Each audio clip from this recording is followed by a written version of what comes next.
Hello guys, big boss 7 Tamil இப்போ லைவ்ல என்ன போயிட்டு இருக்குன்ற அப்டேட்டை பற்றி தான் நம்ம பார்க்க போகிறோம். அர்ச்சனா தேம்பி தேம்பி அழுதுட்டு இருக்காங்க.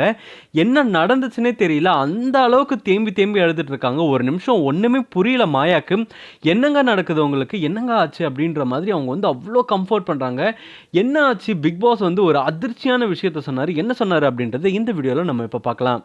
காலையில குடுத்த டாஸ்க் தான் வந்து அர்ச்சனாவ போட்டு உழுக்குன்னு உலுக்கிட்டு இருக்கு அப்படின்னு சொல்லி. ஏன்னா அர்ச்சனா வந்து அந்த அளவுக்கு கண்டமேனிக்குன்னு எல்லாரும் தாக்குனாங்க. ப்ரூட்டல் அட்டாக் ஸ்ட்ரெயிட்டாவே பண்ணாங்க அப்படின்னு தான் சொல்லணும். ஏன்னா அந்த அளவுக்கு அர்ச்சனா வந்து தாக்கி பேசினாங்க. தினேஷ் ஃபர்ஸ்ட் வந்து பேசினோடனே என்ன சொன்னார் அப்படின்னா, இவங்க வந்து நடிக்கிறாங்க, இவங்க வந்து ஸ்க்ரீனுக்காக நடிக்கிறாங்க. ஏன்னா இவங்க ஆல்ரெடி ஒரு ஆக்ட்ரஸா இருந்து வந்தவங்க அப்படின்றதுனாலயே இவங்களுக்கு எந்த இடத்துல எப்படி ஆக்ட் பண்ணணும்னு தெரியுது, எந்த இடத்துல எப்படி பேசணும்னு தெரியுது, எந்த விஷயத்தை எப்படி போய் கன்வே பண்ணணும்னு தெரியுது அப்படின்னு சொல்லி தினேஷ் சொன்னாரு. தினேஷ் கூட ஜாயிண்டா இருக்கிற மணியும் என்ன சொன்னாரு அப்படின்னா, நீங்க சின்ன சின்ன விஷயத்துல ஊதி ஊதி பெருசாக்குறீங்க அப்படின்ற மாதிரிலாம் சொன்னாரு. இதெல்லாம் பயங்கரமா ஹர்ட் ஆயிடுச்சுன்னு தான் சொல்லணும் அர்ச்சனாக்கு. அர்ச்சனா வந்து இதை பத்தியே தான் திங்க் பண்ணிட்டு இருந்தாங்க. இதை பத்தி திங்க் பண்ணி என்ன பண்ணிட்டாங்கன்னா, மாயா கிட்ட நிறைய விஷயத்த பேசினாங்க. நிறைய விஷயம் என்னென்ன ஷேர் பண்ணாங்க அப்படின்னா, நான் இந்த மாதிரி இவங்க எல்லாருமே ஒரு பெரிய இடத்துல வச்சிருந்தேன். ஆனா இன்னைக்கு என்னடானா என்ன வந்து என்ன சொல்றாங்க அப்படின்னா, ஃப்ராடு, 420 அந்த அளவுக்கு தான் இவங்க பேசுறாங்க.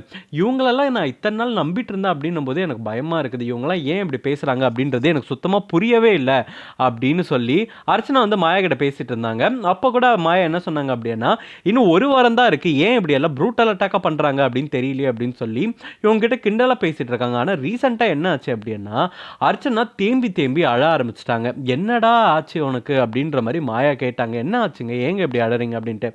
இல்லைங்க, எல்லாரும் இப்படி பேசுவாங்கன்னு நான் எதிர்பார்க்கவே இல்லை. என்னை ரொம்ப தப்பா பேசுறாங்க, என்னை ரொம்ப தப்பா சித்தரிச்சு பேசுறாங்க. எல்லாருமே பிக் பாஸ் பார்த்து தான் உள்ள வந்திருப்பாங்க. ஆனா என்னமோ நான் மட்டும்தான் பிக் பாஸ் பார்த்து உள்ள வந்த மாதிரி எல்லாருமே பேசிட்டு இருக்காங்க. இந்த ஒரு விஷயத்தையே வச்சு எல்லாருமே என்ன அட்டாக் பண்றாங்க, நான் நடிக்கிறேன்றாங்க. என்னால் அதில் தாங்கவே முடியல. எல்லாருக்குமே நான் ஒரு பிளேஸ் கொடுத்து வச்சிருக்கேன். எல்லாருமே வந்து எனக்கு ரொம்ப இம்பார்ட்டன்டான பீப்புள் நான் நினச்சிட்டு இருந்தேன். ஆனால் இவங்க இப்படிலாம் பேசுவாங்க நான் எதிர்பார்க்கவே இல்லைன்னு சொல்லிட்டு தேம்பி தேம்பி எழுதிட்டு இருந்தாங்க. அதுக்கு மாயா சூப்பராகவே அட்வைஸ் பண்ணாங்க. என்ன அட்வைஸ் பண்ணுவாங்க அப்படின்னா, எங்க இது ஒரு கேம்னு வந்தாச்சு, அப்போ எல்லாருமே ஒரு ஒரு விஷயத்த பேச தான் செய்வாங்க. எல்லாருமே ஒரு ஒரு விஷயத்த பத்தி சொல்லுவாங்க. அதாவது குறை சொல்லுவாங்க, பாராட்டுவாங்க. இதெல்லாம் பார்ட் ஆஃப் தி கேம். இதெல்லாம் நடக்கலனா தான் கேமே இல்லன்னு அர்த்தம். ஆனா, இங்க என்னென்ன நடக்குதோ, இங்க ஒரு சிச்சுவேஷன்ல நீங்க ஒண்ணு பேசுவீங்க, ஒரு விதமா நடந்துப்பீங்க, சண்டை போடுவீங்க, எல்லாமே நடக்கும். ஆனா, இது எதுவுமே நீங்க கிடையாது. இங்க நடக்கிற சிச்சுவேஷனுக்காகவும், இங்க நடக்கிற ஈவென்ட்ஸ்க்காகவும் நீங்க வந்து ரியாக்ட் பண்றீங்களே தவிர, நீங்க வந்து இப்படிதான் அப்படின்னு யாராலையுமே சொல்ல முடியாது. நீங்க இது கிடையாது, நீங்க இது கிடையவே கிடையாது அப்படின்னு சொல்லி ரொம்பவே அவங்கள வந்து மோட்டிவேட் பண்றாங்க. உடனே அர்ச்சனாவும் யோசிக்கிறாங்க. அர்ச்சனா யோசிச்சுட்டு அழறத ஸ்டாப் பண்ணிட்டாங்க அப்படின்னு தான் சொல்லணும். அழுறத ஸ்டாப் பண்ணிட்டு, என்னங்க அழறத ஸ்டாப் பண்ணிட்டீங்க அப்படின்ற மாதிரி கேட்குறாங்க. ஆமாங்க, அவ்வளோதாங்க, என் எமோஷன்லாம் நான் கொட்டி தீர்த்த மாதிரி இருக்கும் உங்ககிட்ட இப்போ. ஏன்னா காலையிலேருந்தே ஒரு பேர்டன் இருந்த மாதிரி இருந்துச்சு எனக்கு. ஆனால் இப்போ தான் வந்து உங்ககிட்ட கொட்டினதுக்கு அப்புறம் தான் வந்து எனக்கு கொஞ்சம் ரிலீஃப் ஆன மாதிரி இருக்குது. ரொம்ப ரொம்ப தேங்க்ஸ். எனக்கு இப்போ வந்து நான் ரொம்ப ரிலீஃப் ஆயிட்டேன். என்னங்க அதுக்குள்ளே நீங்கள் காம் டவுன் ஆயிட்டீங்க அப்படின்றாங்க. ஆமாங்க, நான் ரொம்ப நேரம்லாம் கோவத்தை வச்சுட்டு இருக்க மாட்டேன், அது உடம்புக்கு கேடுங்க. அப்பப்போ எனக்கு ரிலீஃப் ஆயிட்டாலே போதுங்க. நான் அதை ஏதோ பேகேஜ் எடுத்துக்கிட்டு நான் ரொம்ப ஃபீல் பண்ணிட்டேலாம் இருக்க மாட்டேன். அதுவும் இல்லாமல் எங்கள் அப்பாவோட ஞாபகம் வேற ரொம்பவே வந்துருச்சு. அவர் என் கூட இருந்தாருன்னா எப்போவே ரொம்ப ஸ்ட்ரென்த்தாக இருப்பார். அவருக்கு எதாவது ஒன்றுனா கூட என்னால் தாங்கிக்க முடியாது, எனக்கு எதாவது ஒன்றுனா கூட அவரால் தாங்கிக்க முடியாது. அப்படி தான் எங்கள் அப்பாவோட ரிலேஷன்ஷிப்பும் என்னோட ரிலேஷன்ஷிப்பும். அதை நினச்சி வேற எனக்கு ரொம்பவே அழுக வந்துருச்சு.